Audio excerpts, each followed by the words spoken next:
Hey crafty friends, Einat Kessler here with 12 cards of Christmas 2015, and today we're creating a sidestep card. I really love this card. It's so fun to create and it's much easier than it looks. So I have here a card. It doesn't really matter what card size you have.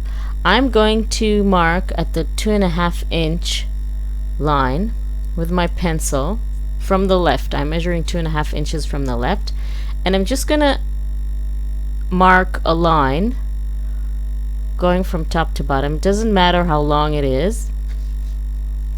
We're gonna erase it later. It's just a mark. I'm turning the card because I want this part to be on the right side now, because I'm going to cut that line, but I'm going to cut it starting from 1 inch going all the way down to 6 inches. Okay, now we can turn it back because this part is going to be on the left. Now let's score the lines that are going to create our steps. So I'm putting my 1 inch gap on the left, but I'm scoring from the line that I cut down, only on that part. And because I can't start at the top part, that I'm just using a ruler to help me find the right line to score. So I'm starting at the 1 inch line, and then I'm scoring on the 2 inch line only until the cut line, okay? And then 3.5 inch, and then you have the score line that is already built in the card, and then the 6 inch line. Now it doesn't really matter what size of card do you have. You just keep these measurements, these gaps, and it will work every time. So I have folded it in an accordion shape. Mountain, valley, mountain, valley, mountain. And now I have my steps. They're gradual. You start from the smaller one and then you go back and you get larger peaks or little triangles. Okay, so you always go with the same gaps that I did: 1 inch, 1 inch, and then 1.5, and then the same thing that I did, bearing in mind where your middle is always. So what I'm going to do now is measure my panels and cut it from that piece of paper that I have here. It's a 12 by 12 paper that has a Christmas theme on it. I have cut out the trees and the presents because I want to use them later to embellish the card. So now I'm only using the pattern. And again, you just measure the size of the panel, and I usually like to take off 1/8 of an inch from each edge. So make the panel, let's say you have 3 by 4 inches, then you make your piece of paper 1/8 less from the 3 inches and 1/8 of an inch less than the 4 inches, which brings you to 2 7/8 by 3 7/8 of an inch. This creates a very nice margin around the piece of paper that you want to add, so the red still shows around that green piece of paper. So for the folds, I want to emphasize it one more time. You go from you start to fold to score at 1 inch, and then another 1 inch gap until the 2 inch, and then 1.5 inch, okay, and then 3/4 of an inch, and then 1 3/4 of an inch. These are the gaps that you need to score in, and it doesn't matter the size of your card, because usually they're either an inch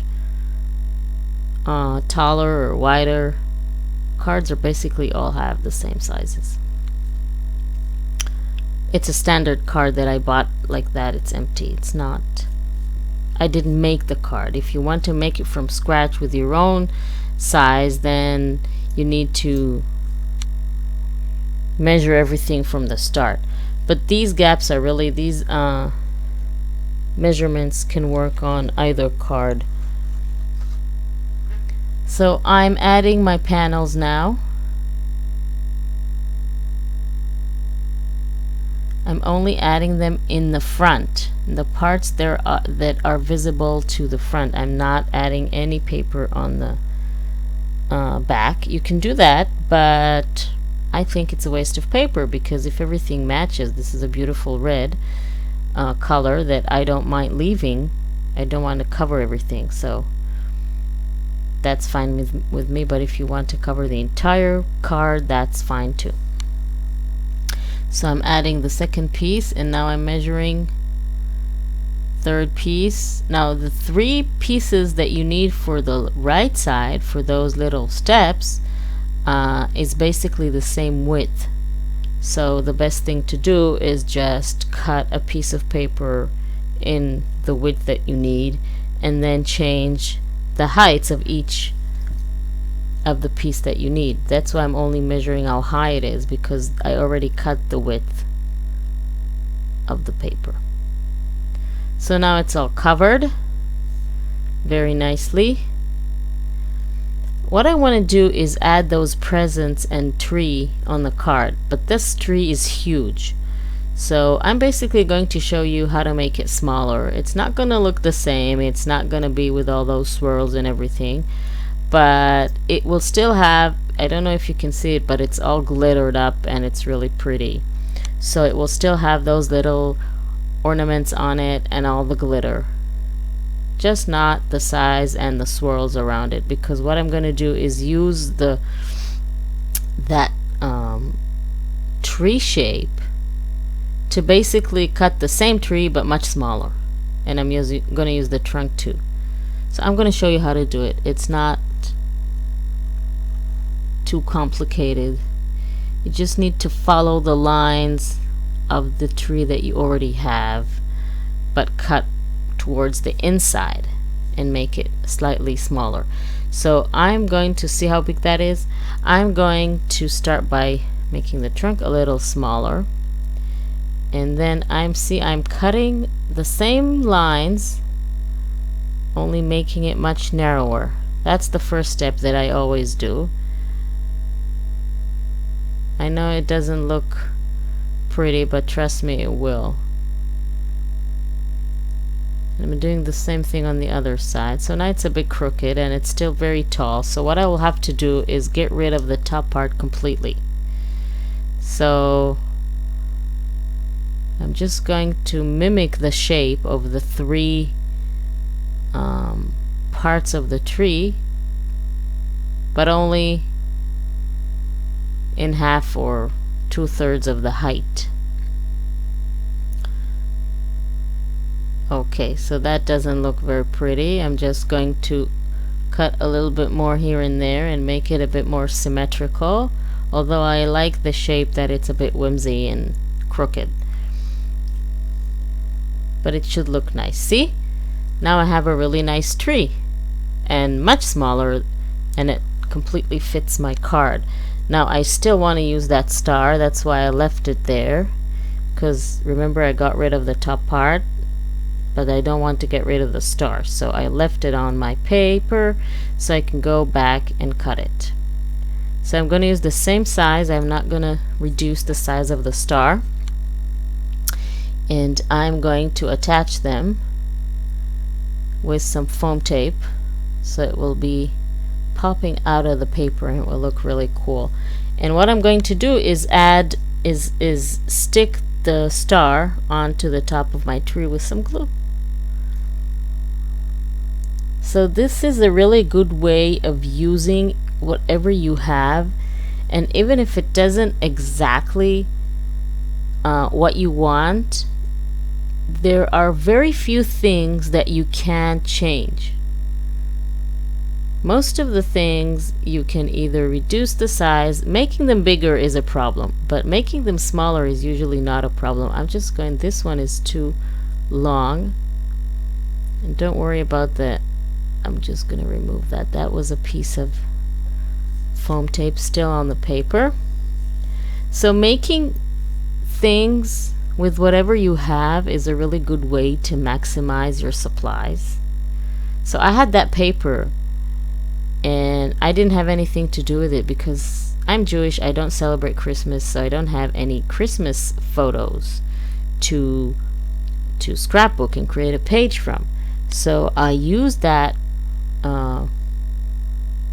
pattern on the paper, those embellishments, for something else. And if they're too big, make them smaller. And then you can find something to do with this piece of paper that you have. So this is my tip for today. Always try to use what you have. So I'm cutting out those 3 presents, which might be too big as well, but we'll see. Cutting that out. And I'm going to add them to my steps, and I also want to add some words with some letter stickers that I have. I want to use 3 different types of letter stickers, and I'm going to start with this one. Those fell out, and I want to add the word joy to the back. So I'm looking for the J, the O, and the Y. Now when you use letter stickers, you have to attach them to the entire surface of the paper because their back is already sticky, and then if you put this inside an envelope, it can stick to the envelope, to the inside of the envelope. So you either cover the sticky back if you want them to pop out, to stick out of the edge, or you just attach them to all the surface of. So this one is slightly too big, so I want to leave this beautiful ribbon, so I'm just trimming a little bit on the sides, putting some glue, and this one will go in here. And that little red present is gonna go in the front here, but it's too tall, so I'm just trimming a little bit from the bottom. So you see how we have adjusted the size of what we need to fit the card, and it looks really pretty. So I want to add the word peace in red letter stickers, those glittery stickers that I have. So I would need all the letters here. Just checking to see if I have all of them. And I do. So there are parts inside each letter that you need to remove. You know, the hole in the P and the A and everything. And they're so tiny and slippery. They stick to everything. It's really annoying to take them out. But I did. So I'll add the E now. Remove that little sticky part inside the E. Does not want to come out. Very annoying.